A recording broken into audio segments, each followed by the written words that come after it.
ข้าพเจ้าท่านหมอลูกาช่วงนี้ได้เหตุการณ์ตลาดเกี่ยวกับตัวสารเซซามินที่สามารถช่วยได้เรื่องมะเร็งค่อนข้างดีหลายก็มีคำถามที่เข้ามาถามหลายคนเลยว่ามะเร็งเกิดมาจากไส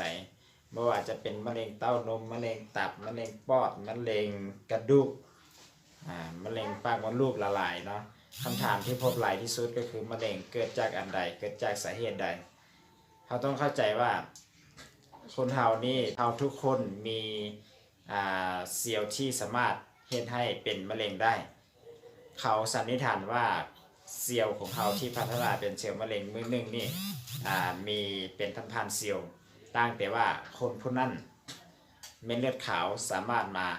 กำจัดหรือว่ามาจัดการกับเซลล์มะเร็งได้ 100%แต่ว่าเมื่อใดที่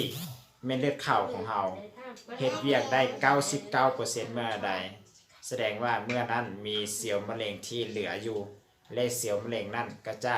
ขยายตัวจาก1เป็น2 2เป็น4แบบทวีคูณไปเลยซึ่งปัจจัยที่ก่อให้เกิดเป็นเซลล์มะเร็งนั้น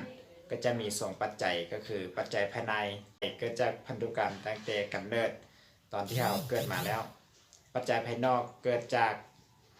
เขาได้รับสารก่อมะเร็งต่างๆเช่นว่ายาสูบก็คือมีสารมะเร็งค่อนข้างหลายที่สุดเลย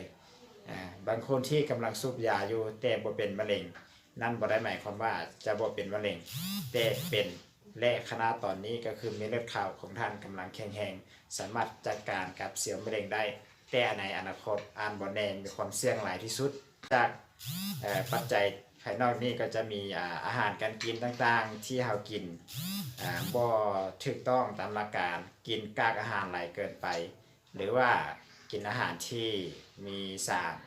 ต่างๆสารพิษสารเคมีต่างๆซึ่งมีความเสี่ยงให้กับการเกิดเป็นพยาธิมะเร็ง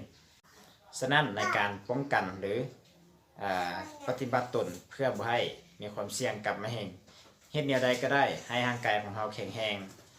ให้เม็ดเลือดขาวของเราแข็งแรงสามารถกำจัดกับเซลล์มะเร็งได้ออกกำลังกายต่างๆกินอาหารให้ถูกตามหลักอนามัย